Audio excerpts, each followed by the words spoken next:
உலகத்தின் 185 நாடுகளில் திருவள்ளுவரை கொண்டு போய் சேர்த்து தான் ஈட்டிய பொருள் செல்வத்தை பெரும் பகுதியை தமிழ் சமூகத்துக்கு ஆற்றுகின்ற பணம் எல்லாருக்கிட்டையும் இருக்கும்.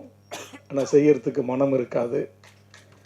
உழைத்து சம்பாதித்த பணத்தில் தமிழுக்கும் மொழிக்கும் ஐயன் திருவள்ளுவருக்கும் தொடர்ந்து சிறப்பு செய்து வருகின்ற என் பேர் அன்புக்குரிய ஐயா சந்தோஷம் அவர்களுக்கும், இங்கு உரையாற்றி சென்றிருக்கின்ற காவல் கண்காணிப்பாளர் சிவகுமார், கூடுதல் கண்காணிப்பாளர் சிவசங்கர், வாழ்த்து சென்றிருக்கின்ற அருமைச்சவர் பிரபாகர் ராஜா சட்டப்பேரவை உறுப்பினர், முன்னிலையேற்றிருக்கிற முனைவர் தாமரை பூவண்ணன், வரவேற்பு ஆற்றிய கோவிந்தராஜ், வரவேற்பு நடனம் டாக்டர் நர்த்தனா மற்றும் இந்த நிகழ்ச்சியில் பங்கெடுத்திருக்கின்ற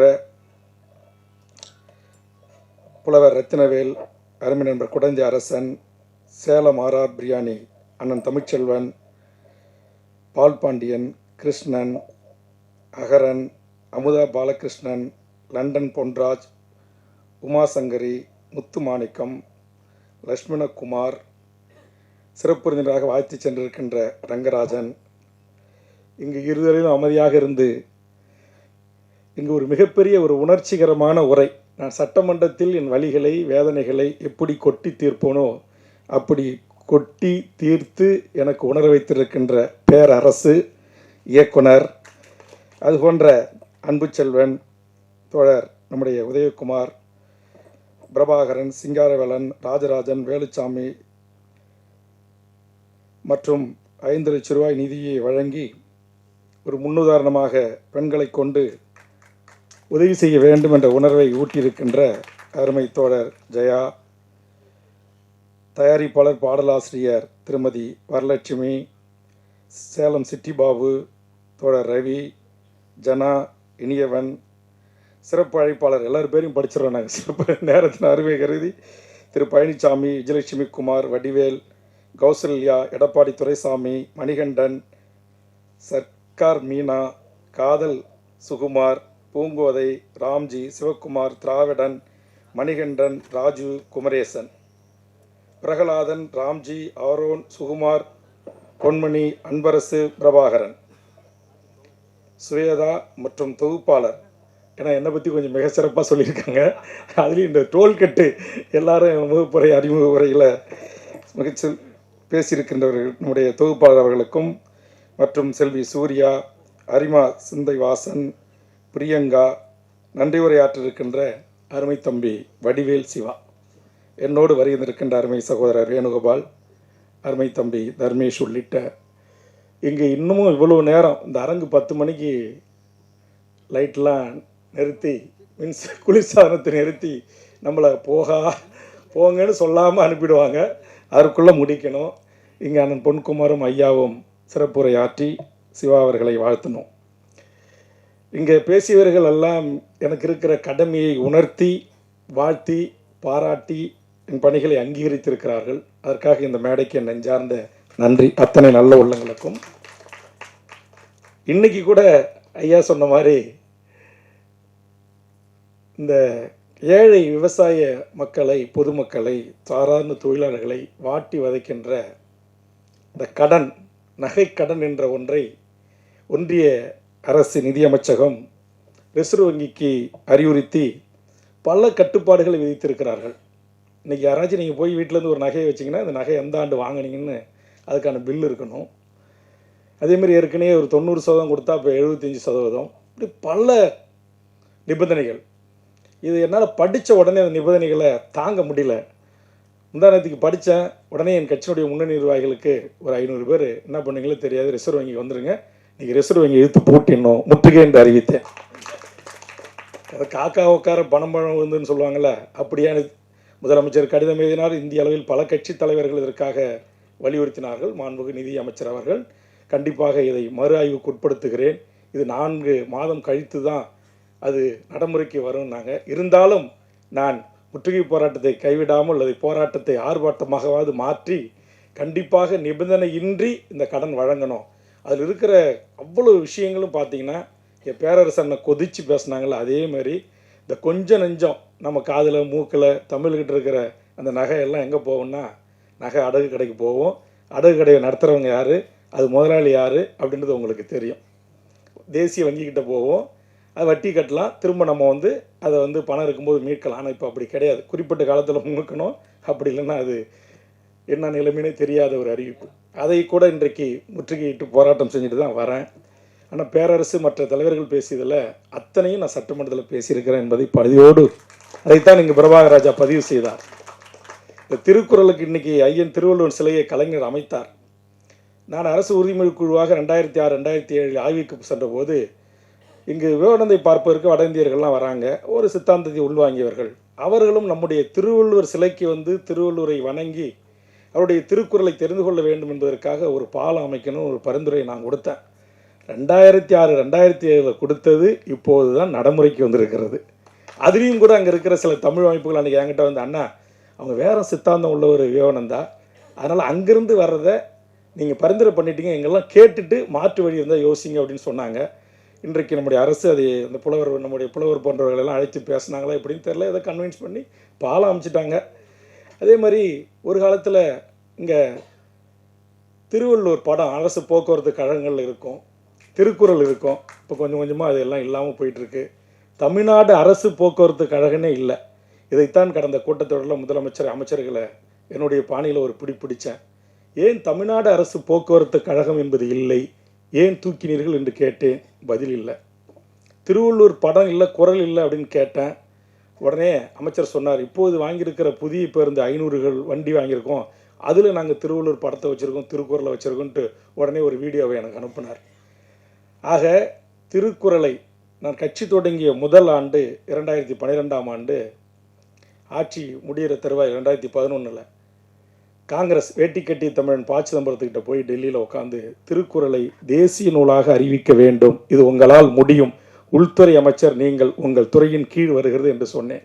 யாரும் சொல்லாத நல்ல விடயமாக இருக்குது, கண்டிப்பாக நான் செய்கிறேன் என்று சொன்னார். ஆனால் செய்யலை. அதே மாதிரி தமிழ் ஆட்சி மொழியை குறித்து பேரரசர் அண்ணங்க சொன்னாங்க, 5ஆவதுல கூட இல்லைண்ணா, ஆரம்ப கல்வி முதல் ஆராய்ச்சி கல்வி வரை தமிழை ஒரு பாடமொழியாக கூட படிக்காமல் தமிழ்நாட்டில் இன்றைக்கு பட்டம் பெறலாம் என்கிற அவலம் இன்றும் தொடர்கிறது. இதற்கு ஒரு சட்டம் கொண்டு வந்தாங்க. அந்த சட்டத்தை எதிர்த்து உயர்நீதிமன்றம், உச்சநீதிமன்றம் போனாங்க. இன்னமும் அந்த சட்டத்திற்கு தீர்வு காணப்படாத காரணத்தினால் இன்றைக்கு தமிழ்நாட்டில் அது ஒன்றிய அரசு, மாநில அரசு எல்லா பள்ளிகளிலும் இன்றைக்கு தமிழே படிக்காமல் ஒரு பாடமொழியாக கூட எடுக்காமல் இன்றைக்கி யார் வேண்டும்னாலும் இங்கே படித்து பட்டம் வாங்கிட்டு போகலாம் என்கிற ஒரு நிலை இருக்குது. இது குறித்து தான் கடந்த கூட்டத்தொடரில் மிக கடுமையாக ஆவேசமாக பேசினேன். நீதி போதனை கதைகளை குறித்து பேசினேன். ஆசிரியர்கிட்ட இருந்த பெரம்பையும் வாங்கிட்டீங்க, கண்டிக்க முடியல. அதேமாதிரி இந்த பிடி மாஸ்டர்னு ஒரு விசில் அடிச்சார், குச்சி எடுத்துகிட்டு வந்தோன்னா பயந்துக்கிட்டு ஓடி நம்ம நிற்போம். இன்றைக்கி அந்த நிலை இல்லை. இன்றைக்கி சாதிப்பேரால் இன்றைக்கி நாம் மாணவர்கள் கயிறு கட்டிக்கிற விஷயத்தெல்லாம் கூட ஓப்பனாக ஒரு 20 நிமிடம் கொட்டி தீர்த்துருக்கிறேன். அதுக்கு ஏதாவது தீர்வு கிடைக்கும் அப்படின்னு நானும் உங்களை போல அவளோடு இருக்கிறேன். நான் அரசு ரீதியாக கேள்வியை முன்வைப்பேன். அது திமுகவாக இருக்கலாம், அதிமுகவாக இருக்கலாம், பிஜேபியாக இருக்கலாம், காங்கிரஸாக இருக்கலாம். அரசு மக்களால் தேர்ந்தெடுக்கப்பட்ட ஒரு அரசு மக்களின் உணர்வுகளுக்கும் உணர்ச்சிகளுக்கும் மதிப்பளித்து செயலாற்ற வேண்டும் என்பதில் நான் ரொம்ப தெளிவாக இருப்பேன். அதனால தான் நான் கூட்டணியில் இடம்பெற்றிருக்கிறேன்னான்றதை கூட எனக்கு ஒரு நேரம் கூட முதலமைச்சர் சுட்டி காட்டிய போது கூட கோபமாக நான் மறுத்து பேசினேன். இது எங்கிருந்து வருகிறது என்று சொன்னால், என் உயிரை விட மேலான என் தாய்மொழி தமிழை நான் உயிரை விட மேலாக நேசிக்கிறேன். நான் மனித குலத்தில் என் உயிரை விட மேலாக நேசிக்கின்ற ஒரு மாசற்ற தலைவன் எம் தமிழீழ தேசிய தலைவன் மேதகு வேலுப்பிள்ளை பிரபாகரன் என்கிற மகத்தான தலைவன். ஆனால் நீங்கள் சொல்கிற, நீங்கள் வேதனைப்பட்டு பேசிய இந்த கஞ்சா, பாலியல் வல்லுறவு, கற்பழிப்பு, 3 வயசு குழந்தைய பிடிக்கிறான்ல, இந்த சட்டம் ஒன்று இப்போ வந்துச்சு இல்லைன்னா, அந்த சட்டம் அடியேன் வேல்முருகன் ஆகிய நான் போராடி கொண்டு வந்தது தான் 3 பாலியல்.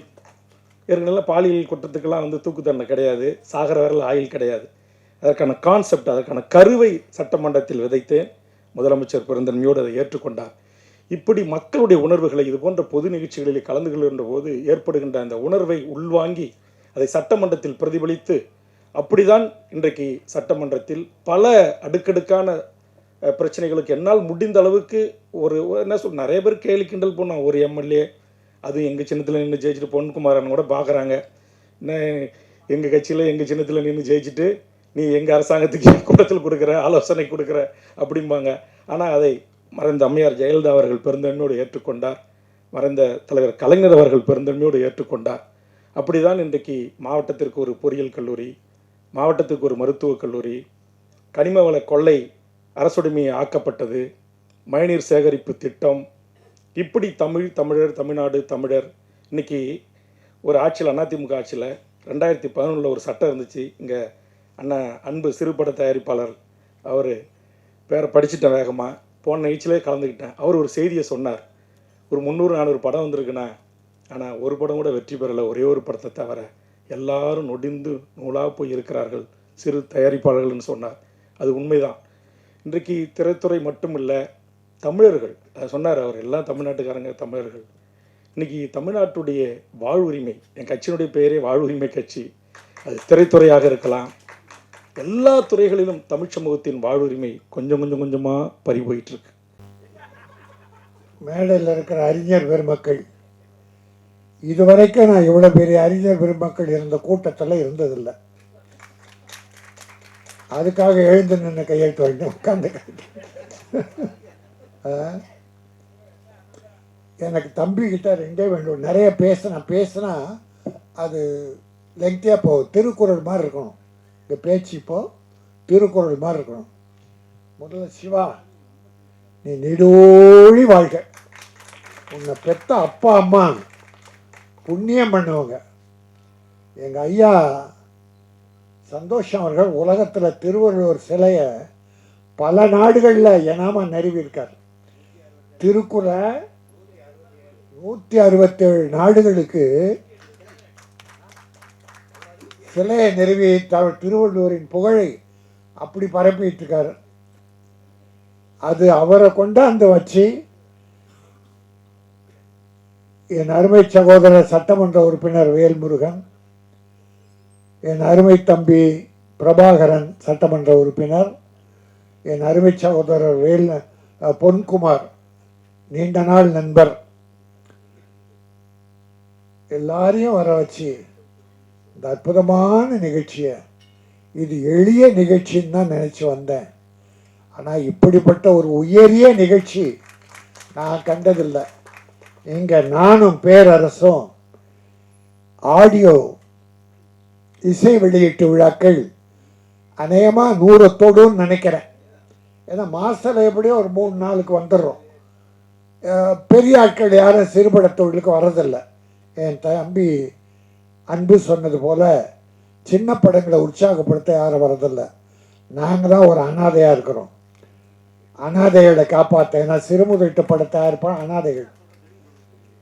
அந்த நிலையில் ஆயிட்டோம். படம் எடுக்கிற வரைக்கும் எங்கள் காலில் விழுவான். படம் எடுத்து முடித்த உடனே உன்னை எவனா படம் எடுக்க சொன்னது? 32 நாள் கூலி கொடுத்து சம்பளம் கொடுத்துருப்பான். வேலை செய்ததுக்கு தொழிலாளிக்கு 32 நாள் கொடுத்துருப்பான். 33ஆவது நாள் ஒரு நாள் அந்த சம்பளம் இல்லாமல் இருக்கும். அதுக்காக அந்த சாயந்தரம் ப்ரொடியூசர் படுற வேதனை, அதை தாண்டி ரிலீஸ் நேரத்தில் படம் எடுத்துடலாம், ஆனால் ரிலீஸ் பண்ண முடியாது. யாருக்கு தகுதி இருக்கோ பணம் இருக்கோ அவன் தான் படம் எடுத்து அவனே ரிலீஸ் பண்ணணும். இப்போத்தி சூழ்நிலை, இப்போ சினிமா இருக்கிற சூழ்நிலை, 100 பேர் படம் எடுத்தா 90 பேர் காலி. என் தம்பி சட்டமன்ற உறுப்பினர் வேல்முருகனுக்கும் தெரியும், பிரபாகரனுக்கு தெரியும், எல்லாருக்கும் தெரியும். எங்கள் ஐயா சிவகுமார் டிசி, ஒரு காலத்தில் கமிஷன் ஆஃபீஸில் அவரை மீட் பண்ணியிருக்கேன். அவர் தான் இவருன்னு நினச்சி தான் பேசிகிட்டு இருக்கேன். தாம்பரத்தில் இருந்தீங்கள்ல, ஆஹா, அவர் ஒரு இலக்கியவாதின்றதை நான் பின்னால் தெரிஞ்சுக்கிட்டேன். அன்பில் சிறந்தவர். இந்த கூட்டத்தில் அதாவது மனம் மகிழ்வது என்பது இயற்கை. ஆனால் ஆத்மா இருக்கிறது, ஆன்மா, உள்ள ஆன்மா, ஆன்மாவிலிருந்து மகிழணும்னா அந்த திருக்குறள் விழா தான். இப்படி ஒரு தமிழை உலகத்தில் பரப்ப முடியாது. இப்படி ஒரு திருக்குறளை உலகத்துக்கு எளிமையாக சொல்ல முடியாது. அது படம் எடுத்து வாயில சொல்லிட்டு போயிடலாம், விளக்கம் சொல்லலாம். ஆனால் படமாக எடுத்து பார்க்கிற போது இளைஞர்களின் பசுமரத்தாணி போல பதியும். ஆக இந்த ஒவ்வொரு காட்சியும் தம்பி ஒரு வேண்டுகோள் எனக்கு, இந்த சால்வை தயவுசெய்து வேல்முருகன் கொஞ்சம் எல்லாரும் பொன்குமார் எல்லாரும் சொல்லுங்க, இந்த சால்வை எடுங்க. இது ராஜஸ்தானில் தயாரிக்கிறாங்க, இது தமிழ்நாடு அல்ல. நம்ம அதுக்கு தான் நான் திருப்பி அவருக்கே போட்டேன். நான் போட்டுக்கிறது இல்லை, நான் ஒவ்வொரு மேடையிலும் வேண்டுகோளை வைக்கிறேன். ஏன்னா நம்ம நெசவாளிகள் இங்கே ஈரோடு, கோயம்புத்தூர், செங்கல்பட்டு, அரக்கோணம் நம்ம நெசவாளிகள் இருக்கிற கைத்தறி ஆடு அதை தயவுசெய்து அணிவிங்க என்பது வேண்டுகோள் தான், இது கட்டளை இல்லை. அப்புறம் வடிவேல் முருகன், சிவா அவங்க அப்பன், அது சிவாவா சிவாவா? சிவா. ஏன் அதான் ஏன் சா வச்சா வானான்றான் அந்த சிவன். சிவா திருக்குறள் சொல்றீங்க, சிவான்னு தமிழ் வட சொல்லுது. வேண்டுகோள் எனக்கு தெரியும். இல்லை இல்லை, அது அப்பா சொல்லி அம்மா சொல்லி வச்சா ஓகே. அப்பா அம்மா மீறி எதுவுமே நடக்கூடாது. அப்புறம் சென்டிமெண்ட்டுன்னு இருந்தால் அது வேற. தமிழை விட நமக்கு என்ன சென்டிமெண்ட்டு? திருக்குறளையே உலகத்துக்கு சொல்லிட்டீங்க, உங்களை புகழ இனி யார் வேணும்? இது இருக்காங்க மேடையில். அடுத்த ரெண்டு விஷயம் சொல்லி ஷார்ட்டாக முடிச்சிடுறேன். தீயவை தீய பழைத்தாலால் தீயவை தீயினும் அஞ்சப்படும். தீயவை தீய பயத்தலால் தீயவை தீயினும் அஞ்சப்படும். தீய காரியங்கள் செய்தால் அது தீயை விட மோசமாக இருக்கும். அஞ்சனமா தீயை விட. அதை விட வள்ளுவன் ஒன்று சொன்னால் அது உள்ள தீயவை தீய பயத்தலால் தீயவை தீயை. இப்போ அந்த என் விரோதி அவன் வீட்டை நான் எரிக்கணும், டேய் க்ளோஸ் ராணி உன்னை க்ளோஸ் பண்ணிடுறேன், வீட்டை எரிக்கிறேன்டா அப்படின்னு கொளுத்தும் போது எரிச்சா சும்மா எரிச்சிடலாமா? தீக்குச்சி வேணும்ல, தீப்பந்தம் வேணும்ல. அப்போ முதல்ல எது எரியுது? தீப்பந்தம் எரியுது, அப்புறம் தான் அந்த வீடு எரியுது. அப்போ அந்த தீயவை நினைக்கிற இல்லையா, உன் நெஞ்சம் எரிகிறது. முதல்ல உன் நெஞ்சம் அந்த தீயவை நினைக்கிறல்ல, அப்போ நினைக்கிற உள்ளம் எரிகிறது, பிறகுதான் எதிரி எரிகிறான். ஆகவே தான் தீயவை தீயினும் அஞ்சப்படும். நீ உன்னை தீயை அழித்து கொள்ளாதே, அடுத்தவன் அழிக்கிறத விட உன்னை நீ அழித்து கொள்ளாதே என்பது தீயவை தீய பயத்தலால் தீயவை தீயினும் அஞ்சப்படும்னு நான் உணர்ந்து அறிந்து அறிஞர்களுக்கு சொல்லி கேட்டு இதை நான் ஒன்றும் செய்தியாக வைக்கிறேன். இன்னொன்று தான், கூத்தாட்டு அவை குழாத்து அற்றே பெரும் செல்வம் போக்கும் அது விழுந்தற்று. கூத்தாட்டு அவை குழாத்து, கூத்தாட்டு அவை குழா, கூத்தாடுற இடம் இதான் இந்த மேடைன்னு வச்சுங்களேன். கூத்தாட்டு அவை குழா, இந்த மேடையில் அவையில் சினிமா பார்க்க வர்றோம், நாடகம் பார்க்க வர்றோம். இப்போ மீட்டிங் ஒவ்வொருத்தராக வர்றோம், வந்து உட்கார்றோம், முடிஞ்ச உடனே மொத்த பேரும் போயிடுறோம். மீட்டிங் முடிஞ்ச உடனே இல்லை சினிமா முடிஞ்ச உடனே மொத்த பேரும் போயிடுறோம். செல்வம் வந்து ஒவ்வொன்றா வருமா? செல்வம் நல்ல நேரம் வரும்போது ஒன்றொன்னா வருமா? பேட் டைமோ ஏதோ ஒரு டைம் வந்தால் மொத்தமாக போயிடுமா? கூத்தாட்டு அவை குழாத்து. எப்படி ஒரு நாடக அரங்கத்தில் மக்கள் ஒருவராக வந்து அமர்ந்து பார்த்துவன் முடிந்தவுடன் மொத்தமாக போகிறார்களோ அதை போல செல்வம் என்பது ஒவ்வொன்றா வந்து சேரும். தமிழே, அடே தமிழே வா, என் அன்பு தம்பியே வா, சேலம் பிரியாணி வாழ்க. அதே போல செல்வத்தை நம்பி செல்வத்திற்கு அதிகமான முக்கியத்துவம் கொடுக்காமல் நல்லதை ஏழைகளுக்கு செல்ல வேண்டும் என்கிற ஒரு அற்புதமான கருத்தை சொன்ன இந்த திருக்குறள் விழா, இது திருவிழா.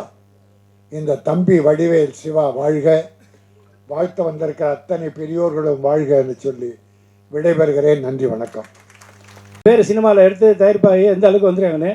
ஆனால் இதுக்கெல்லாம் இந்த சிறுபட தயாரிப்பாளரும் சரி பெரிய படம் சரி எம்எல்ஏ வந்து முதல்வர்கிட்ட சொல்லணும். காரணம் என்னன்னு கேட்டால், சினிமா இருக்கிற அத்தனை தயாரிப்பாளருமே நொடிச்சு போயிட்டாங்க. இது அண்ணன் ராஜன் நல்லாவே தெரியும், சார் பேர சாருக்கு தெரியும். ஏன்னா படம் எடுக்க எல்லாரும் ஆர்வத்தோடு சென்னைக்கு வர்றாங்க. வந்து படத்தை எடுக்கும்போது எல்லாம் நல்லபடியாக எடுக்கணும் அப்படின்னு வரும்போது இங்கே சில விஷ கிருமிகள்லாம் கூட சில பேர் இருக்காங்க, அதையும் அப்படி சொல்லலாம். அதெல்லாம் இருந்து அந்த தயாரிப்பாளர் வாழ்வதை ரொம்ப மோசமாகி தான் ஒவ்வொரு நாளும் நானும் ராஜனா தனியாக உட்காந்து பேசுவோம். என்ன இவ்வளோ படம் எடுக்கிறாங்க, இவ்வளோ பேர் செலவு பண்ண இவ்வளோ படம் ஓடாமல் இருக்குன்னு. அதனால் தமிழக அரசிட்ட எங்களுடைய விருகம்பாக்கம் சட்டமன்ற உறுப்பினர் ஐயா பிரபாராஜா வந்து மானியத்தை கம்பல்சரியாக கலைஞருக்கு அப்புறம் இது வரைக்கும் யாருமே ஒழுங்காக கொடுக்கவே இல்லை. அதனால் இப்போ இருக்கிற முதல்வர் அவருடைய பையன் மாண்புமிகு முதல்வர் தளபதி ஐயா இருக்காங்க. அதனால் எங்களுடைய விருகம்பாக்கம் தொகுதி சட்டமன்ற உறுப்பினர் தான் கேட்ட உடனே குரல் கொடுப்பாரு, ஃபோன் பண்ண உடனே எடுத்து பேசுவார். அதனால தான் நான் சீக்கிரம் பேசணும் வந்தேன். அதனால் எம்எல்ஏ அவர்கள் வந்து சென்சார் பண்ண உடனே சிறுபட தயாரிப்பாளர்கள்லாம் மானியத்தை உடனே கொடுக்கணும். நீங்கள் அந்த ஒரு பொதுக்குழு கூட்டுறது, அதுக்கு ஒரு இது பண்ணுறது, படத்தை பார்க்குறது, அதுக்கு ஒரு ஜீவோ பொருள்லாம் இல்லாமல் சென்சார் பண்ணி தயாரிப்பாளர்லாம் இது பண்ணுறாங்கன்னா அந்த படத்தை பார்த்தீங்கன்னா ஆந்திராவில் கர்நாடகாலாம் அப்படி கொடுக்குறாங்க. அதேமாரி முதலமைச்சர்கிட்ட எங்களுடைய விருகம்பாக்கம் சட்டமன்ற எம்எல்ஏ பிரபாராஜா ஒரு கோரிக்கை வச்சு துணை முதல்வர் சினிமாவில் இருக்கிறதுனால நீங்கள் சொன்னால் கண்டிப்பாக கேட்பாங்க. காரணம் என்ன, திமுகவுடைய நீங்கள் மாவட்ட இளைஞரணி செயலாளர், இன்னொன்று என்னென்னா ஆளுங்கட்சி, நீங்கள் சொன்னால் சிஎம் செய்வாங்க, துணை முதல்வர் கேட்பாங்க, அமைச்சர்லாம் கேட்பாங்க. தயவு செய்து இந்த சிறுபட தயாரிப்பில் சினிமா துறைக்கு ஒரு நல்ல காலத்தை நீங்கள் உருவாக்கி கொடுன்னு சொல்லி கேட்டுக்கிறேன். வந்த அனைவருக்கும் நன்றியை சொல்லி மீண்டும் ஒரு முறை பிரபாராஜா பேசுவார்கள். கண்டிப்பாக நீங்கள் எல்லாருமே கோரிக்கை வைக்கணும்னு கேட்டுக்கிறேன். நன்றி, வணக்கம். கூட ஒரு 200 பேருக்கு தேனாம்பேட்டையில் அன்னைக்கு கிரிக்கெட் ஆடுறதுக்கு கேட்கல. யார் அண்ணனா? அண்ணன் பார்த்துக்கிட்டாரா? வாழ்த்துக்கள் அண்ணனுக்கு. இட்லி இனிவன் மனம் போல வாழ்க. நான் எது கொடுத்தாலும் அது மக்களாகிய நீங்கள் கொடுத்த வாழ்வு, இந்த தமிழ் கொடுத்த வாழ்வு, இந்த மொழி கொடுத்த வாழ்வு, அந்த பெரியாருடைய பகுத்தறிவு என்னை வாழ்த்து கொண்டிருக்குது. அம்பேத்கருடைய அந்த தில்லு, அவர் சட்டமேதை படித்துட்டு எல்லாம் சாதிங்கினார். எனக்கு படிப்பே இல்லை. நான் நினச்சி பார்ப்பேன், திருவள்ளூர் பற்றி எனக்கு படிப்பு இல்லாதவனுக்கு என்ன தெரியும்? ஏன்னா இந்த 1971 நான் பிறந்து 4ஆம் கிளாஸ் கூட 6 வயசு வரைக்கும் படிக்க முடியல. 9 வயசில் டீ கிளாஸுக்கு போட்டாங்க. இந்த வள்ளுவன் எப்படிலாம் படிச்சிருப்பார். இவரே ஒரு பெரிய ஆளாக இருக்காருன்னா இவங்க குடும்பம் எவ்வளோ பெரிய குடும்பமாக இருந்திருக்கும் அந்த காலத்தில். அவங்க அப்பா அம்மா பாட்டெல்லாம் எப்படி ஆளாக இருந்திருப்பாங்க. இதெல்லாம் நினச்சி பார்த்து வீழ்ந்து திருவள்ளுவர் ஆராய்ச்சி பண்ண முடியாத ஒரு மனிதர். எங்கள் ஐயா கூட கம்போடியாவில் போய் சந்தோஷ் ஐயா கூட அந்த சிலையை திறந்தோம். மகிழ்ச்சி ஐயா கூட போனதில் அங்கே கம்போடியா சிறுவர் சிலையை திறந்துட்டு என் வீட்டில் வந்து ஹோட்டலில் திறந்து வச்சார். ஏன் வீட்டுக்குள்ளே ஹோட்டல்லாம் நீங்களாம் வந்தால் சாப்பிட்டு போகணுங்கிறதுக்கு தான், வேறு எந்த எண்ணமும் கிடையாது எனக்கு. அதுக்காக பக்கத்து வீட்டுக்கார் கமெண்ட் போகிறாரு, டெய்லி எனக்கு ஒரு சோறு போட மாட்டேங்கிறாரு அப்படி. அதனால் நீங்கள் கொடுத்த வாழ்வு, அந்த வாழ்க்கையில் நான் பங்கெடுத்துக்கிறேன். இங்கே அமரங்கிறவர் தான் எனக்கு விழா நடத்தினார். நான் முதல் ஒசூர் கடை திறப்படாவில் இருந்தேன். இப்போ தான் குவைத்தில் கடையை திறந்துட்டு இந்த தமிழ்ச்செல்வங்கிற பேரை கிளிநொச்சியில் அண்ணன் வேல்முருகனுக்கு தெரியும். கிளிநொச்சியில் விடுதலை புலி அரசியல் பிரிவு தலைவர் தமிழ்ச்செல்வன் மறைந்த வேட்டி என் பேர் செல்வராஜுங்கிறத தமிழ்ச்செல்வனாக மாற்றினேன். அதன் அடையாளமாக தான் யாழ்ப்பாணத்தில் என் கடையை பதிவு பண்ணினேன். யாருமே யாழ்ப்பாணத்துக்கு போகல. நான் எப்போ பார்த்தாலும் யாழ்ப்பாணத்தில் தான் இருப்பேன். ஐயா இருக்கார், 4 பிரதமருக்கு பிஏவாக இருந்தவர், கீழே உட்கார வச்சிட்டிங்க. அதான் ஐயா தெரியும் எனக்கு. அதே மாதிரி சுபாஷ் அண்ணன், அவர் நடத்தக்கூடிய விழாக்கெல்லாம் அவர் போகிறதுக்கு முன்னாடியே நான் சோத்த அனுப்பிச்சிடுவேன். திருச்சியில் ஒரு தடவை முடியுமான்னு கேட்டார். அவர் மீட்டிங்கை தொடங்கிறதுக்கு முன்னாடி என் சாப்பாடு சூடாக போய் இறங்கிருச்சு. சுபாஷ் அண்ணனுக்கு வாழ்த்துக்கள். போராளி அண்ணன் வேல்முருகன்னா கேட்கவே வேண்டியதில்லை. அவரை பற்றி ஒரு துணிவுக்கும் சொந்த தொகுதி மக்களுக்காக எந்த ஒரு கூட்டணிக்கும் அந்த தர்மத்தையே மீறக்கூடாதுன்னு சொல்லுவாங்க. தர்மமாவது ஒன்றாது. என் கூட்டணி என் தொகுதியில் இருக்கிற மக்கள் நல்லா இருந்ததாயே அது கூட்டணி தர்மம்னு சட்டமன்றத்தில் ஒரு உரையெல்லாம் பார்த்து நாங்களாம் மேரி செலுத்து போயிருக்கோம். இப்படி தமிழ் பற்றோட இப்போ குவைத்தில் போயிட்டு தமிழில் தான் போர்டை வைக்கணும்னு குவைத்தில் தமிழ் போர்டை ஏற்றிட்டு வந்திருக்கிறேன். அயராத பணிகளை நான் ஈடுபட்டுக்கிட்டு இருக்கேன். இன்னைக்கு கூட இந்த விழாவுக்குன்னே நான் வந்தேன். சேலத்துலேருந்து காலையில் ஃப்ளைட்டு பிடிச்சி மறுபடியும் அங்கே போயிடுவேன். வாக்கு கொடுத்துட்டு அந்த விழாவுக்கு வரேன்னு. இதுக்கப்புறம் மகாபலிபுரத்தில் டாக்டர் ஒரு ஊனமுற்றவர்களை வந்து தெற்காசியில் ஒரு 300 குழந்தைகளை வச்சு நடத்துகிறார். அவருடைய பிறந்தநாள் இன்றைக்கி. நான் உங்கள்கிட்ட இருந்து அன்போடு விடைபெற்றுக்கிறேன் பேசி முடிச்சுட்டு. இப்போ குரலை பற்றி பேச அண்ணனோட நம்ம பேசிட போகிறோம். உங்களுக்கு அவருடைய வீர உரை இருக்குது, காத்து இருக்குது. நல்ல ஒரு நிலையில் இயக்கத்தை நடத்தி பிரபாகரனை நெஞ்சில் ஏந்தி இப்போ தான் வெல்வெட்டித்துறையில் பேசிட்டு வந்தேன். 9 நிமிடம் பிரபாகர் வீட்டு வாசல்லையும் பேசினேன். அஞ்சுங்குவது அடங்குவது எங்கள் அன்புக்கு தான், ஈழம் எங்கள் தனியாத தாகம் என்று. மற்ற முரளிகளுக்கு எனக்கு வித்தியாசம் இருக்கும். ஏன்னா நான் பேரே பிறந்தது தமிழை தவிர எனக்கு எதுவுமே தெரியாது. ஆனால் எல்லா நாட்டுக்கும் போயிடுவேன். லண்டன் ஈஸ்டாமில் தான் ட்ரெஸ் எல்லாம் வச்சுட்டு வந்திருக்கேன். அன்பு சகோதரி, நான் சாப்பிட்றதெல்லாம் பார்த்து வியட்நாமில் பயந்துட்டாங்க. இன்னும் இப்படி சாப்பிட்றான்னு. ஃபஸ்ட்டு ஆடு சாப்பிட்றதெல்லாம் சாப்பிட்ருவேன், அப்புறம் ஆடை சாப்பிடுவேன். அந்த இலைகள்லாம் இது வந்து நம்ம கீரைகளை வந்து அப்படி எடுத்துக்கணும். நம்ம சலாடாக எடுத்துக்கிறது இல்லை. எல்லாம் உடம்பை பார்த்துங்க. நான் சொல்கிறது தான். நான் ஈவினிங் கடை கூட நடத்துகிற மாட்டேன். ஈவினிங்கில் சீக்கிரம் கொஞ்சம் சாப்பிட்றணும். இன்றைக்கி நடிகர் ராஜா சார்லேருந்து நம்ம மனோஜ், எங்கள் ஐயா பாரராஜோடைய பிள்ளை, அவனுடைய மரணத்துலேருந்து நம்மளாம் பார்த்துட்டு வர ஒரு பாடத்தை எடுத்துங்க. உங்கள் அன்றாடம் உங்கள் போனில் உங்கள் உடம்புக்கு தேவையான உணவுகளை எடுங்க. நம்ம தமிழை வாழ வைக்கிறோம், நம்ம இருக்கணும் முன்னே, அப்புறம் தான் எல்லாத்தையும் வாழ வைக்க முடியும். ஆயுசு வேணும். நீங்கள் வாழ்ந்தால் போதாது, பேர குழந்தைங்களை பாருங்கள், அவங்க கல்யாணத்தை பார்க்கணும். நீங்கள் எல்லோரும் உடம்பை கவனிச்சிங்க. நீர் நிறையா சாப்பிடுங்க, நீர்ச்சத்து உள்ள பொருள்களை. ரத்தம் தண்ணியாக இருக்கிறதுக்கு என்ன மாதிரிங்கிறதெல்லாம் தயவு செஞ்சு அந்த ஃபோனில் கேளிக்கைக்கு எந்த அளவுக்கு நீங்கள் என்டர்டைமுக்கு அந்த ஃபோனுக்கு நீங்கள் முக்கியத்துவம் கொடுக்கல. உங்கள் நோய்களுக்கும் மனசுக்கு எல்லா மருந்தும் சித்தர்கள் அதில் பேசி வச்சுருக்கிறாங்க. அது எது ஈஸியாக அதை எடுத்துங்க. 2 கொத்தவரங்காயா நரம்பு மண்டலத்துக்கு, ஒரு நெல்லிக்காயா விட்டமின் சிக்கு, கண் பார்வைக்கு, ஒரு கருவேப்பிலை, ஒரு புளியா, இதெல்லாம் படிங்க. தயவு செஞ்சு நான் உங்கள் பிள்ளையா, உங்கள் அண்ணனா, உங்களில் ஒருவனா இதை தான் நான் சொல்ல முடியும். மக்களை ரொம்ப மோசமான நிலைமையில் இருக்கிறோம். உலகத்திலேயே அதிக சுகர் உள்ள நாடு இந்தியா. இந்தியாவிலேயே அதிக சுகர் உள்ள நாடு நம்ம தமிழ்நாடு. தயவு செஞ்சு உடலில் அக்கறை காணுங்க. எவ்வளோ பெரிய ஆளுக்குமே நீ யாராவது சொன்னால் தான் புரியுதுன்னு இல்லை. ஒரு கரிஞ்சீரகத்தில் அவ்வளோ மகத்துவம் இருக்குது. அந்த தண்ணி கொதிக்க வச்சு குடித்தா, ஒரு பூண்டு தண்ணியில் அவ்வளோ விஷயங்கள் இருக்குது. நான் உண்மையிலே கடைப்பிடிக்கிறேன். இல்லைன்னா எப்போவும் செத்துருப்பேன். நான் பட்ட கஷ்டத்துக்கு என் உடம்பெல்லாம் தீக்காயங்கள் இருக்குது. இந்த இடத்துல தீக்காயம் இருக்குது. அதுக்கெல்லாம் ஓய்வு கிடையாது. தள்ளுவண்டி தள்ளிட்டு அப்படி பிளேட் அடிப்பேன். எங்கள் அப்பா எனக்கு பஸ் ஒரு 50 ரூபா கொடுக்குன்னு நினச்சார். வாழ்க்கையில் சொன்னாங்க நேர்மை ஜெயிக்கணும். அதுக்காக சொல்கிறேன். என் உயிரே போனாலும் அந்த காசை தொட மாட்டேன்னு எங்கள் அப்பா தூங்க வச்சுட்டு 3 மணிக்கு லாரி பிடிச்சி ஏறி வந்து நான் வேலை செய்கிற பட்ஸ் ஹோட்டல் தாம்பரத்திலேயே அந்த லாரிக்கு 5 ரூபா வாங்கி கொடுத்தேன். பெத்தவங்க காசு நான் தொட்டதே கிடையாது. என் மாமனார் 1 ஏக்கர் விற்று தள்ளுவண்டி விட்டுட்டு கடை வைங்கன்னு எவ்வளோ கெஞ்சி பார்த்தார். அது மேடை நகரியமாக சொல்ல முடியாது. என் கரங்களையும் கால்களையும் இன்றைக்கி அந்த இடம் இருக்குது. விற்க மாட்டேன்ட்டேன். அந்த அம்மா அந்த பிள்ளைக்கு சம்பாரித்து வச்சுருக்கோம். இப்படிலாம் கையை ஏந்திரதே கிடையாது. நான் அதுக்காக ஏன் தன்னம்பிக்கை இருங்கன்னு சொல்கிறேன்னா, நம்ம உழைக்கிறதுக்கு கொடுக்க ஆரம்பிச்சிட்டோமா நம்ம தான் உலகம். நம்ம கையை ஏந்த ஆரம்பிச்சிட்டோமா நம்ம வலுவு போயிடும். நம்ம சுமையை நம்ம சுமந்தால் தான் சுமையாக அடுத்தும் தோளில் வச்சோமா எப்போவுமே மனசு அப்படியே இருக்கும். இவன் உதவலை, அவன் உதவலை, இவன் உதவலை கிடையாது. இந்த கண் கை கால்கள் மிகப்பெரிய சொத்துங்கிறது நினைங்க. உங்கள் ஆயுசு மிகப்பெரிய சொத்துன்னு நினைங்க. திட்டமிடுங்க, செயல்படுங்க, வெற்றி பெறுங்க. அன்பு தம்பி சிவா வந்து இந்த அளவுக்கு கஷ்டப்பட்டுருப்பான்னு தெரியாது. இந்த சகோதரிகளோட பங்களிப்பில் நானும் அவங்க தான் எனக்கு இப்போ ஒரு தூண்டுகோலை கொடுத்துட்டாங்க. நான் ஒரு 1 லட்சத்தை தம்பி கொடுத்துட்டு விடைபெறுகிட்டேன். அண்ணன்னு சொல்லலை, எங்கள் பொன்குமார் அண்ணன் எல்லாருமே எனக்கு வேண்டிப்பட்டவங்க. கவிஞர் சிட்ரஸ் சார் இருக்கார், நம்மளுடைய காவலர் சிவகுமார் சார் இருக்காங்க, எங்கள் அன்பண்ணன் பேரரசன் இருக்கார், எப்போ என்னை வழி நடத்திக்கிட்டே இருப்பார். இப்போ கூட மனோஜ் எனக்கு நைட்டு ஃபுல்லாக நாங்கள் 2 பேரும் தூங்கவே இல்லை. நானும் அண்ணனும் பேரரசன் ஒரு 3 மணிக்கு கூட டீ, அங்கேயும் சோறு நான் தான் போட்டேன். வாசலில் போட்டு வரைங்களுக்கு ஒரு 10,000 வாட்டர் பாட்டிலில் போட்டு நானும் எல்லாம் படியாட்டணும். யாருக்குமே நான் இல்லைன்னு சொல்கிறதில்ல. உண்மையான கஷ்டவாளிங்க நான் பயன்படுத்திங்க. ஏன்னா சேலமாறாருங்கிறது உங்களுடைய நிறுவனம், என்னது கிடையாது. நானே பசியை வைத்துக்கு எடுத்துகிட்டு வந்தவன், உங்களுக்கானது. இன்னைக்கு கூட சாப்பாடு இல்லையான்னு கவலையில் தான் நான் பேசிக்கிட்டு இருக்கிறேன். அன்னைக்கு கூட பாக்யராஜ் சார் சொன்னார், என்ன இதே இடத்துல தான் சொன்னார் இவர் அண்ணன் முன்னாடி. நம்மளாம் ஒன்று பேசிட்டு போனால் தமிழ் சொல்லுவேன், அங்கே சாப்பாடு 10 மணி தான் பார்த்துட்டு இருப்பாரு. அது என் ரத்தத்தில் இயற்கையாக இருக்குது. நான் கொடுக்கணும்னு நினைக்கிறது. அதில் எந்த ஒரு தடங்களும் எனக்கு கிடையாது. பசியை சுமந்தவனுக்கு எவ்வளோ பெரிய வாழ்த்துக்கள். பெரியவங்க எல்லாம் இருக்கீங்க. யார் பேர் விட்டு போகிற எங்கள் அண்ணன் இனியும் இருக்கார். அனைவருக்கும் உங்கள் ஆசீர்வாதத்தோடு உங்கள் வாழ்த்துகளோடு என்ன ஒரு அனாதையாக வந்த உங்கள் பிள்ளையாக ஏற்று என்னை வழி நடத்துகிற எங்கள் தலைவர்களை, என் தமிழ் மொழியை, என் தாய்மொழி, அன்னை மொழியை வணங்கி விடைபெறுகின்றேன். வாழ்க சிவா. கஷ்டப்பட்டால் தான் அறிவு கிடைக்கும். அந்த அறிவு தான் ஒன்று ஆற்றலாக உருவாக்கும். தோன்றுறதுக்கு ஒன்றுமே கிடையாது. பிறந்தால் இறக்க போகிறோம், அவ்வளோதான் நமக்கு வாழ்க்கை.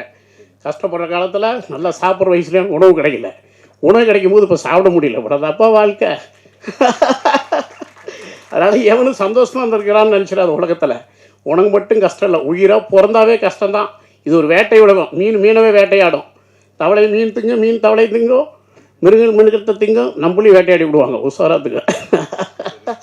பார்த்துங்க. பெரியவங்களை நிறையா சம்பாதிச்சிருக்கிற அந்த நட்போடு இன்முகத்தோடு வந்திருக்கிற இவ்வளோ பேர் விஐபிங்க வந்திருக்காங்க. யுவராஜ் எம்எல்ஏ கூட தம்பி எங்கள் கிளம்பிட்டார் விரும்பக எம்எல்ஏ மாநாட்டுக்கு. அவருக்கு என்னுடைய வாழ்த்துக்களையும். இந்த பொண்ணான நேரத்தில் இவ்வளோ அமைதியாக சட்டமன்றத்திலேருந்து அண்ணன் வேல்முருகன் ரொம்ப நன்றி சொல்லு. ஒரு எம்எல்ஏ இவ்வளோ நேரம் சிறை பிடிச்சி வச்சிட்டிங்க, சீக்கிரம் அவளை வழி அனுப்பி வைங்க. நாங்கள் இப்போ தான் சொன்னீங்கன்னா பொண்ணு கல்யாணத்துக்கு பத்திரிக்கை கொடுக்க எவ்வளோ தவிச்ச தொடர்பு கொள்ள முடியல. எல்லாம் வந்துட்டு எனக்கு ஒரு விஷயம் இந்த தமிழ் பதிவு பண்ண நினச்சேன். பெரியார் கன்னடத்துக்காரரு அப்படிங்கிற மாதிரி ஒரு பதிவு இருக்குது. அது வந்து இப்போ நம்ம கமல் சார் தமிழே இங்கிருந்து தான் கன்னடத்தில் பிறந்தது அப்படின்னாங்க. அப்போ எங்கள் அம்மா அண்ணன் சீமானுக்கு பேட்டி கொடுத்துருந்தாரு, தமிழ் அங்கிருந்து தான் பிறந்தது கன்னடத்தில்னு வாழ்த்தியிருந்தார். இனிமேல் பெரியாரை தமிழராக நம்ம ஏற்றுக்குவோம். நன்றி, வணக்கம்.